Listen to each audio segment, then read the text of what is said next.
Assalamualaikum warahmatullahi wabarakatuh. Alhamdulillahirabbil alamin wassalatu wassalamu ala asrofil anbiya'i wal mursalin wa ala alihi washabihi ajmain. Pertama dan terutama sekali, marilah kita ucapkan puji dan syukur atas kehadirat Allah Subhanahu wa taala yang telah melimpahkan rahmat dan karunia-Nya kepada kita sehingga kita dapat melakukan aktivitas kita sehari-hari. Perkenalkan, nama saya Dimas Saputra, NIM 22087217, mahasiswa Universitas Negeri Padang. Baiklah, tujuan saya membuat video ini yaitu untuk melengkapi tugas-tugas saya, tugas-tugas mata kuliah dasar-dasar ilmu pendidikan jasmani dan olahraga yang di dosen pengampunya yaitu Bapak Dr. Endrizal MPD dan Bapak Ikhwanul Arifan SPD MPD, dengan judul pembahasan yaitu pertumbuhan dan perkembangan anak didik. Selanjutnya saya akan menjelaskan tentang definisi pertumbuhan dan perkembangan anak didik. Yang pertama yaitu pertumbuhan. Pertumbuhan merujuk pada proses fisik di mana tubuh anak berkembang dan bertambah besar. Pertumbuhan melibatkan peningkatan ukuran dan kompleksitas sel-sel tubuh dan organ-organ yang membentuk tubuh anak. Faktor-faktor seperti gizi, kesehatan, dan lingkungan dapat mempengaruhi pertumbuhan seseorang anak. Selain itu, pertumbuhan juga dapat mempengaruhi kemampuan seseorang anak dalam menyerap informasi dan berinteraksi di lingkungan sekitarnya. Yang kedua yaitu pengertian perkembangan pendidikan anak didik. Yang pertama yaitu perkembangan anak didik merujuk pada proses mental, sosial, dan emosional di mana anak berkembang menjadi individu yang lebih matang dan kompleks.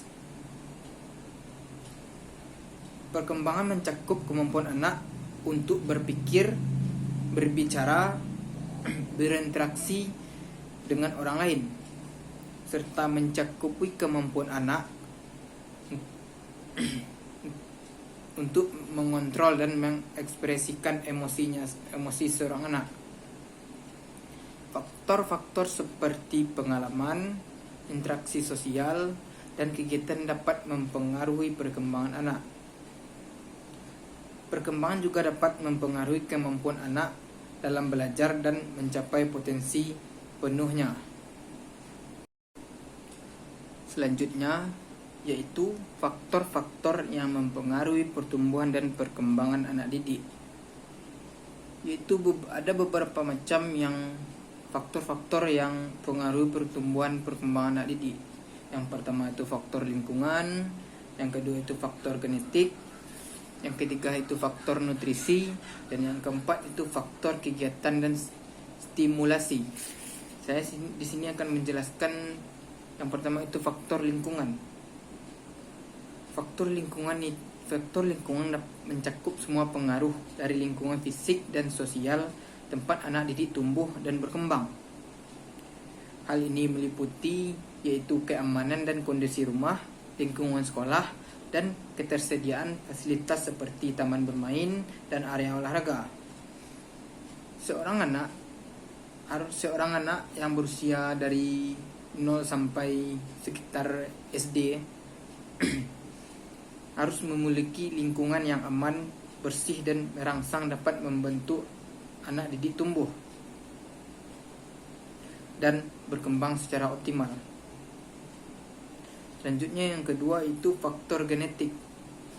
Faktor genetik atau keturunan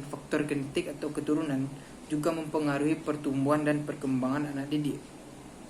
Keturunan dapat mempengaruhi tinggi badan, berat badan, struktur tubuh, serta kondisi kesehatan tertentu. Namun, faktor genetik tidak sepenuhnya menentukan hasil akhir dari pertumbuhan dan perkembangan seseorang anak. Karena faktor lingkungan juga mempengaruhi. Selanjutnya yang ketiga itu faktor nutrisi. Faktor nutrisi sangat penting dalam pertumbuhan dan perkembangan seseorang anak. Nutrisi yang baik membantu membangun sel dan jaringan tubuh serta memperkuat sistem kekebalan tubuh anak.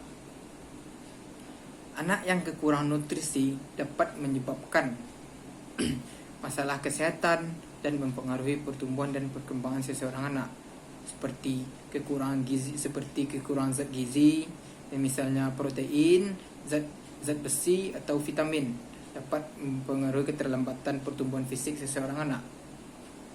Dan seperti konsumsi makanan bergizi, anak-anak yang mengkonsumsi makanan yang bergizi, asupan yang bergizi seperti asupan karbohidrat, protein, lemak sehat, sayuran dan buah-buahan akan memiliki pertumbuhan dan perkembangan yang optimal. Selanjutnya yaitu yang keempat, faktor kegiatan dan stimulasi. Kegiatan dan stimulasi juga mempengaruhi pertumbuhan dan perkembangan seseorang anak. Kegiatan fisik seperti berolahraga dan bermain di luar ruangan dapat membantu membangun kekuatan fisik dan kesehatan mental anak. Stimulasi intelektual seperti membaca, menulis, menggambar, dan bermain puzzle dapat membantu membangun kemampuan kognitif seseorang anak. Dan selain itu, orang tua dan guru dapat membantu memperkaya pengalaman anak dengan memberikan kegiatan yang bervariasi dan merangsang. Baiklah, selanjutnya yaitu peran orang tua dan guru dalam mempengaruhi pertumbuhan dan perkembangan anak didik. Yang pertama itu terutama sekali yaitu peran orang tua. Peran orang tua di lingkungan seseorang anak itu adalah hal yang wajib, dikarenakan anak dari kecil sampai bisa menuntut ilmu ke sekolah yaitu dari orang tuanya, di sekitar orang tuanya. Yaitu orang tua memiliki peran yang sangat penting dalam mengasuh dan mendidik anak. Mereka bertanggung jawab, orang tua bertanggung jawab untuk memberikan kebutuhan fisik, emosional, dan sosial anak.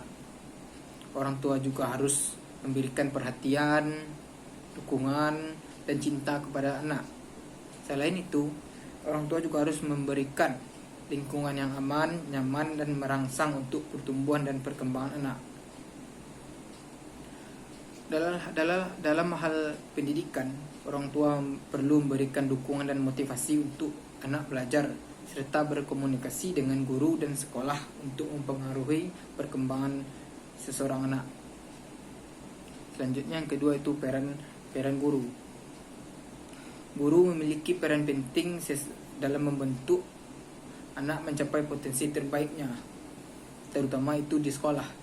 Guru bertanggung jawab untuk menyediakan lingkungan belajar menarik dan lingkungan belajar yang menarik dan yang menyenangkan untuk anak didiknya, serta membentuk anak belajar dan mengembangkan keterampilan akademik, sosial, dan emosional.